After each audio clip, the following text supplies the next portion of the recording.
Well, didn't think I'd be back. Yeah, it's been a minute, but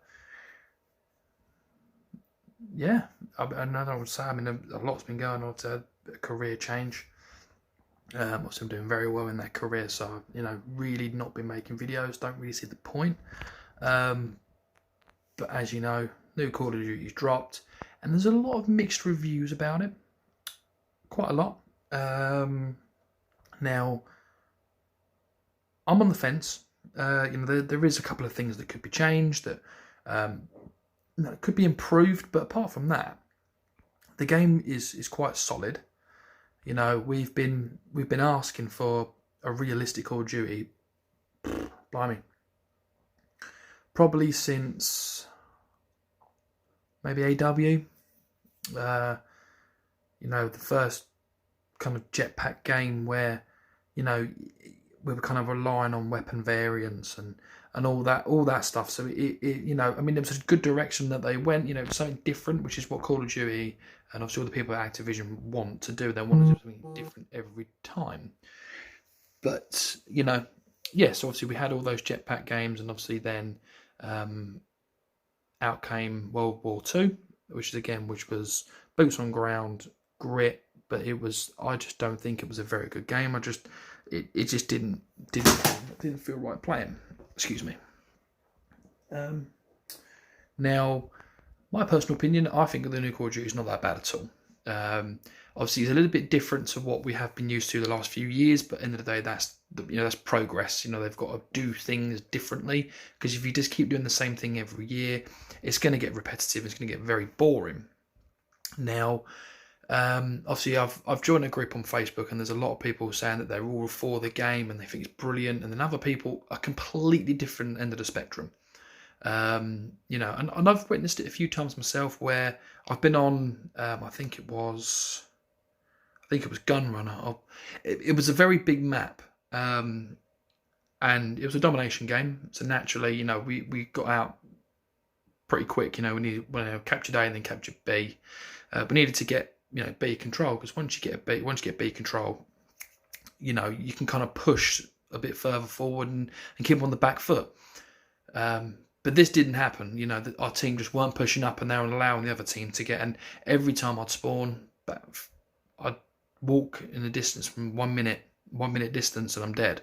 And that was consecutively about 5 different times, and that was very frustrating. And I found a lot more people are playing a bit more tactical in this game, because obviously it's a lot quicker to kill. I've noticed that it's only taking about 3 to 4 shots. So that side of things is good, because that is realistic. That feels like you're not shooting bullets into a sponge. It feels solid. The movement's a bit slow, but then you've got to realise that we just come from Black Ops 4, which is a very, very fast game, obviously with all the specialists and all the sliding about. So it was a very, very fast game. So obviously, I have copped a copy. Obviously PS4 naturally. I was on Xbox. Then I got the PS4 Pro, so much better console than the Xbox, 100%. So obviously I've been quite lucky to play kind of all 3 modes. Obviously the multiplayer is pretty much what I jumped into straight away, and the fundamentals are there, which I enjoy, but I still think there's a lot more they could do. I think the M4 is definitely going to get nerfed. It's a very, very powerful gun, but then that's always been like that. The M4 has always been like a go-to weapon for accuracy, quite reliable distance, obviously power. So it's always been that good. Obviously, I've been having a lot of fun with the Kilo 141. Now that is incredible. That gun, really, really good gun. It's very well balanced. Minimal recoil. Obviously, good stopping power. So it's a very good gun. Obviously, I have played the part of the campaign, and the campaign is phenomenal. To be honest, it's probably the best part about the game. They've really put a lot of effort. It's very dark, but it's a very good game. Obviously, the campaign's very, very intense, and it's very, very good. Obviously, I've not finished it yet, and I've seen quite a few people say that the ending's really good. So no spoilers, guys. No spoilers. Obviously, the Spec Ops, I've only played a couple of games, so I've not really got much information to really kind of give you my thought, really. But I mean, out of 10, I probably would give the game probably like maybe a 7, something like that. But it's still too early to tell. You know, we can't hold it against Activision at this stage because it is very early. So there's going to be issues. There's going to be bugs. There's going to be glitches. It's all going to happen, and then as the year progresses on, things will change because naturally they need to see their game, progress. They need to kind of see what the issues are so then they can address them. And if ongoing issues keep happening, obviously it's going to be a good game regardless. Obviously, competitive this year is very different. It's obviously franchised owned now, so that's going to be very different. I don't know whether or not it's the right step in the step in the right direction, but naturally, I'm up for anything. This game's quite good to watch competitively. Obviously, I've watched a couple of pro players already playing a pro tournament, so naturally, it's very good game to watch, and it's obviously very good to learn and see what they do, and even they're very tactical. So this game is very unforgiving. You make a wrong mistake, you're gonna get punished. Like, you're gonna stick out like a nail, you're gonna get hammered.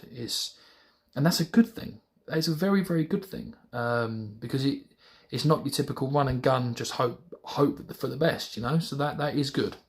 Obviously, but this video isn't just about Call of Duty.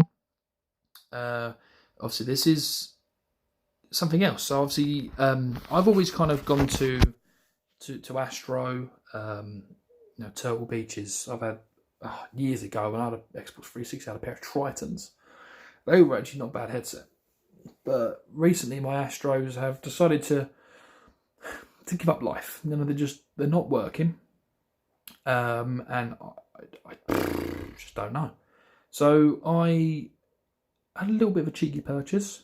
Yeah, I work hard, play hard, and naturally I wanted to get them in time for the new Call of Duty. So without further ado, I purchased the Raze Nari Ultimates. Now naturally they look massive and they feel huge on the head.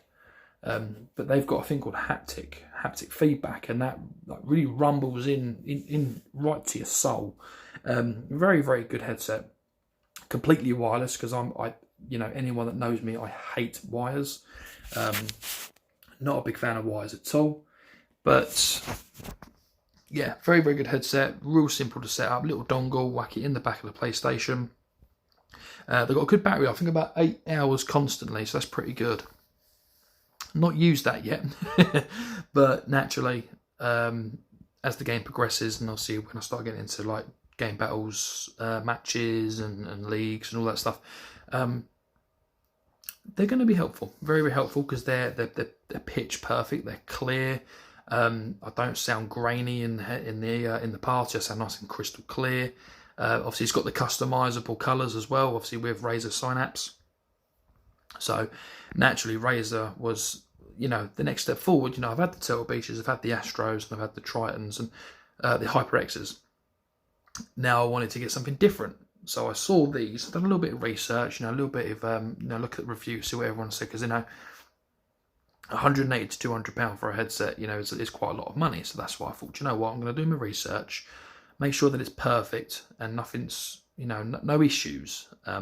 Obviously, the only downside about them is I've still got my Xbox One, and they somehow don't want to connect to my Xbox. Can't use them wirelessly, which is quite really annoying actually. But the PlayStation I plugged it in, it was perfect, worked straight away. So naturally, I'll be using the PlayStation 4 now. So anyway, this has been kind of like me coming back in a sense, but not completely. I don't want to get completely involved in it again.